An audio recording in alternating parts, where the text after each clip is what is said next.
welcome to the Purposefully Clear podcast.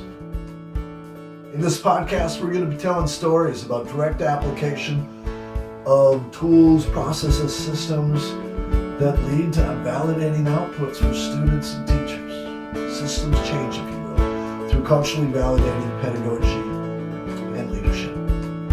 Come along for the clear journey. Excited you're here. This is the Purposefully Clear podcast. This is number 16, episode 6 of 6, with our guest, Billy Chan. The podcast is hosted by Dr. Rev Hillstrom at the Sophia Hotel on March 1st, 2026. Hard to believe we finally hit 6 of 6 with Tua and Billy. Thank you to both of you, gentlemen, for your time and your vulnerability and your humanity, being clear with yourselves and with us. As we kind of just work our way into this next episode, our last episode, I want you to think about what it means to communicate and what language means. Every system I've ever worked in has had probably over 100 and some, close to 200 languages probably spoken in them. Who's being spoken to? What language is being spoken? When is it spoken? When is communication put out? Who's it given to first? Who does it ever get to? And is communication simply being told something? Or what does it look like to listen? Think about that as we continue to be purposefully clear together. I'm going to leave you with this question, right? You've talked about being the protector of learning, respecting your teachers to your students in this process. And I heard this idea, even just how even complex it is for three guys who think similarly and have values might even be a couple moments where we're not totally sure we're being clear with each other, even in our own conversation. I appreciate that, right? So to that point, and you mentioned it to about what if it was 5 or 10, a whole school that you have to lead, or a whole district or region that you have to lead, Billy. What if in every situation, right, you could simplify your work? And I mean this, to take the cognitive load off that you're talking about. And every problem you had, you simply asked the question, what knowledge do we have? What knowledge do we need? Hold that.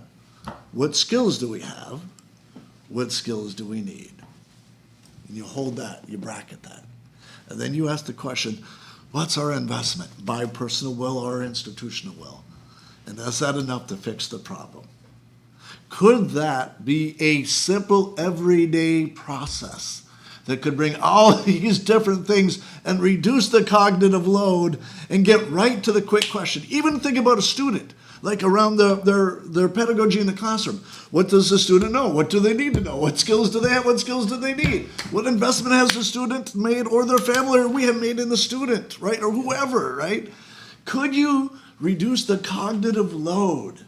What would that look like systemically for your teachers, for your students, for you as administrators, to simply say, what knowledge do we have? What knowledge do we need? What skills do we have? What is our investment? Is it enough? How would that impact your ability as an administrator to clearly communicate? I'll leave you with that. So I think that's a very articulated process to look at abilities and capacities and competencies. The issue that I see with the personal investment is, again, I go back to culture, because if innately I'm raised in a particular way of how I behave towards adults, or I'm raised to not look at you in the eye because of I'm a younger generation, and if I do that, be very disrespectful. So I could be invested 110%, but because of my lived experiences, my culture, I'm going to listen to you because you're an elder, and I'm going to respect you by not looking at you. But the culture of the mainstream society, the dominant society, doesn't see it that way, and the structure and system in place doesn't respect that of what I bring or the student like me bring. And so then the student could be 110% invested in the learning process, but when the educator on the other side perceives, oh, you're not participating, you must not have the knowledge, you must not have the skill, But I'm the teacher, I give you knowledge. I give you plenty of opportunities to apply that and work on your skill, but you must not be invested in what we do. So therefore, you don't have capacity, so your grade is not the A that you tank, should be right, getting. right. Your participation level or the overall grade for your performance is a D minus. Sure. Right? So we have that all the time. And it's just not from teacher to students, it's from school leaders to teachers, it's from district administrators to school leaders, it's from district administrator to the top of the echelon of Sure. any organizational pyramid. Absolutely. Because we don't take into account the personal investment that people make, right? I make personal investment, but because of how I show up, you're already making a presumption or a prejudgment of who I am.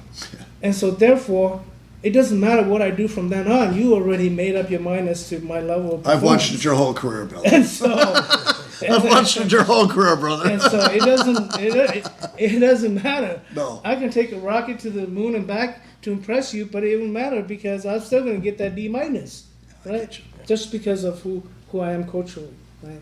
And so until we start to change that dynamic in relationship and how we communicate, I'm not sure what kind of impact we're going to make on students if we as adults can't even see eye to eye of what that really means. Right. You're indigenous male, I'm a Hmong male. Right. We come from different lived experiences, but we can still find that common thread between us as humans and be respectful in that way.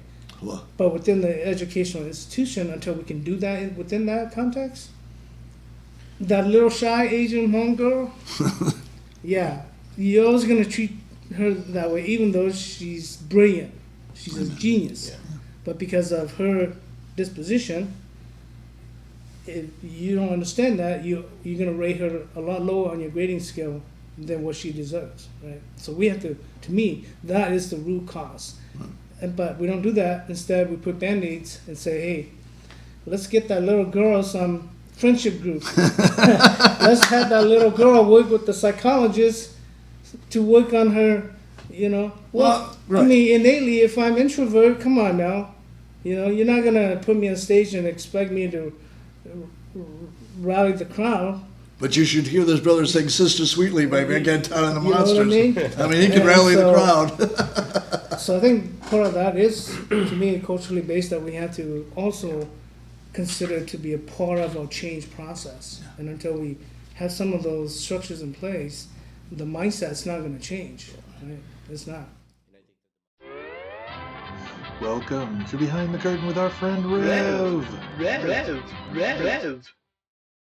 So as we go behind the curtain and we think a little bit more about processes here, I want to continue to situate learning in the lives of our students, one of the higher operational practices. And to do that, I want to reflect a little bit with the A. We've given you this practice form to look at, an opportunity for you to generate look-fors and listen-fors for observers, whether they be peers or supervisors in your room. But if we use these types of questions in our own development process and planning, we get closer to the A and clear. So let me offer you a couple of them. How do you pre-assess to guide instruction? Let's think about that. What does that look like? Where are you doing that using all of the components of pedagogy, right? How do you how do you allow students to demonstrate their learning in various ways? And I'm not talking, the kid who doesn't want to speak writes, and the kid who doesn't want to write speaks. It has to be much more complex than this, right? So ultimately, as we think about this, it allows us to encourage activity and discussions that interact amongst different groups and different types of learners, leading us to a more clear approach to pedagogy. You said, until we have those processes in place. I know as a district, we're very big, and those processes are not in place at every single school yet. Right? But, I can say there's been a huge culture shift at my school for the very specific reason that, I've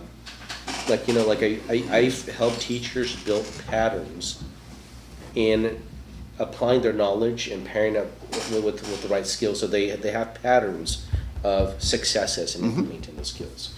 and that success, right, changes cultures, Of course, right? yes.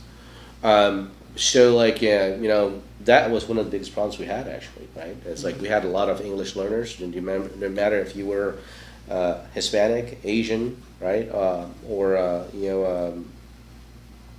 Pacific Islander, there was a huge inequity, right? And then when we started looking at the issue, it was really like, you're right, like it's mindset. But like mindset also is because, like for me, like looking at it from a scientific standpoint, and I know like it was at a John Amador that has done a lot of work with teacher clarity, has said multiple times over, until like students have built that pattern, or until we break that pattern and they've experienced success, right? We can't yet expect that change, right? And if we want to build cultural change, we want to change mindset, right?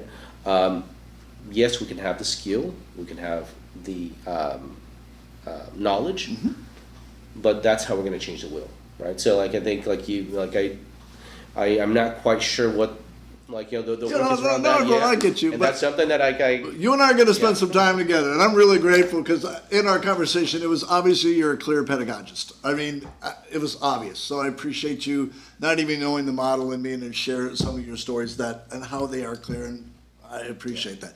But to the point that Fresno is a large system, and this is what I'll leave you with, right? I promise you, gentlemen, and we're going to come up with this thing called a clear challenge. Well, I'll probably reach back to both of you, doing like a 30-day challenge where you use the clear model once a day, or excuse me, the capacity equation, knowledge plus skill, and we simplify that language. We can get past the politics, right? We Absolutely. get past those on the left and those on the right, and forget about some of us in the middle, right? And focus on our students, where we can build the capacity and support the teachers and be the protectors of learning that I know that both of you are.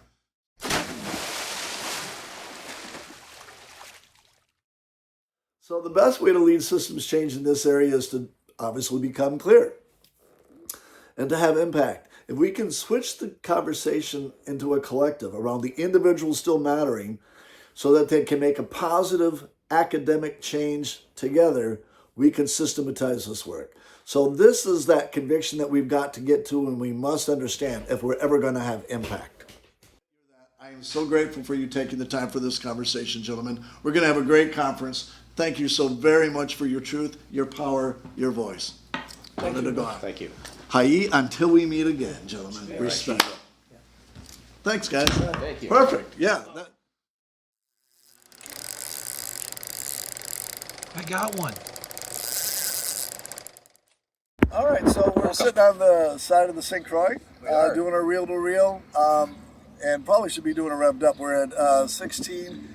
Thank you for all your dedication to getting us to this point and all the commitment. I'm revved up because of you, brother. But in honesty, what I heard in their conversation is a need for systematized language. And we don't need to train the capacity equation. They simply said, what K do they need? What K do they have? What skills do they have? What skills do they need? And what's their investment? It's really simple for me. And yet, why is it so not obvious? It seems for so many others. What are your thoughts? Well, in our school, we saw a very high level, that's the wrong way to put it too, but an increased amount of swear words. And as a Well, an staff, undesired amount, undesired in a school setting. okay? That you And decided so- is appropriate. As a staff, we came together, decided some things about what knowledge do they have, what skills, what will do they have. And we implemented this plan, but we did it cohesively as a staff. Okay. And within 2 weeks, I mean, it was a totally different hallway So than I had experienced before. let me ask you this: what have did you introduce? What Well- think did you change? What did you start with? In my classroom, I increased their, not only K, but their skill as well, because I said, And who's there in this conversation? well, they being the students. Students. right? The They students being that you serve the and children that- I work with. the children you have the opportunity to be committed to. Absolutely. Okay, the kids that you're committed to as a teacher. Got it. Yes. And so we decided on a few things that we didn't know. Who's we? We, the class. Me, them, together. So your classroom made these choices. Well, Yes, but we as a staff were also doing this across all the classes. Okay, so you And had so- a district edict, and now you're working Yeah. with the students to center the learning in their lives. Yes. And I remember the day we took all the swear words they could think of and I wrote them on the board. And it was the most awkward for me. They came up with words I didn't even know. Okay. So they taught me something too.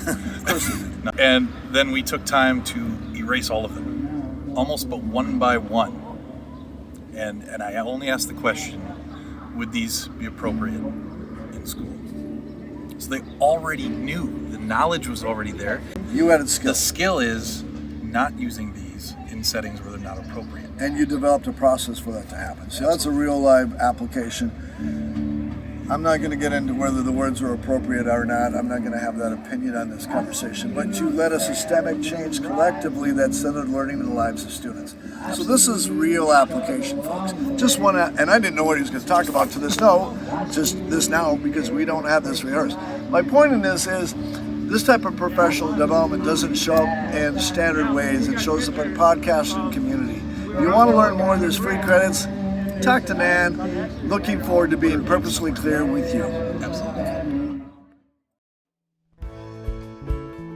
Today's podcast is brought to you by Intercultural Innovations Incorporated. Director and producer is Dr. Rev Hillstrom. Producer and editor is Jason Eldridge with graphics by Barbie Hillstrom and Nan Ureko. Original music by Ben Lockett, Jason Eldridge, and Dr. Rev Hillstrom. Intercultural Innovations Incorporated 2026. For any information, bright spots, or links from this episode, email jason.impacti3@gmail.com.